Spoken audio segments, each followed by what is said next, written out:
السلام علیکم ورحمۃ اللہ وبرکاتہ۔ امید ہے آپ سب حضرات خیر و عافیت سے ہوں گے۔ اللہ تعالیٰ کو شاد و باد رکھے۔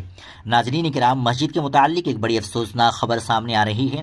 جونپور کی اٹالہ مسجد کو مندر قرار دینے کا تنازع ہائی کورٹ پہنچا، اویسی کا شدید رد عمل۔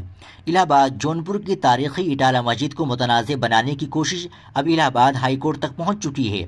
مسجد انتظامیہ نے ضلعی عدالت کے فیصلے کو چیلنج کیا ہے، جس میں دعویٰ کیا گیا تھا کہ موجودہ مسجد کی جگہ پہلے اٹالہ دیوی مندر تھا۔ آل انڈیا مجلس اتحاد المسلمین کے سربراہ اسد الدین اویسی نے اس تنازع پر سخت رد عمل دیا۔ یہ تنازع اس وقت شدت اختیار کر گیا جب رواں سال سوراج واہنی ایسوسی ایشن نے جونپور ڈسٹرکٹ کورٹ میں مقدمہ دائر کرتے ہوئے دعویٰ کیا کہ مسجد کی جگہ پہلے ایک مندر تھا۔ تاہم مسجد کے وقف کی طرف سے دائر درخواست میں موقف اختیار کیا گیا کہ مدعی کو مقدمہ دائر کرنے کا کوئی حق نہیں۔ یہ متنازع جائیداد ہمیشہ سے مسجد کے طور پر استعمال ہوتی آئی ہے اور کبھی کسی دوسرے مذہب کے قبضے میں نہیں رہی۔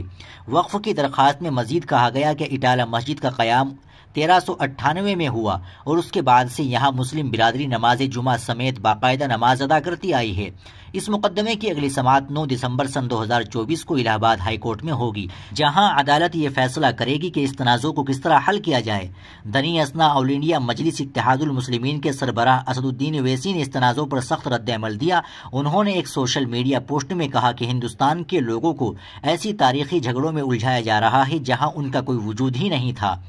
اویسی نے مزید کہا کہ کوئی بھی ملک مہاشکتی نہیں بن سکتا اگر اس کی 14% آبادی ایسے دباؤ کا سامنا کرتی رہے۔ انہوں نے حکومت پر الزام لگایا کہ وہ ان تنازعات کے پیچھے کار فرما ہے اور مطالبہ کیا کہ عبادت گاہ ایکٹ کی حفاظت کی جائے۔ ناظرین کرام، آپ اس خبر کو زیادہ سے زیادہ شیئر کریں، لائک کریں اور چینل کو بھی سبسکرائب کریں۔ ملتے ہیں انشاءاللہ اگلی ویڈیو میں۔ السلام علیکم ورحمۃ اللہ وبرکاتہ۔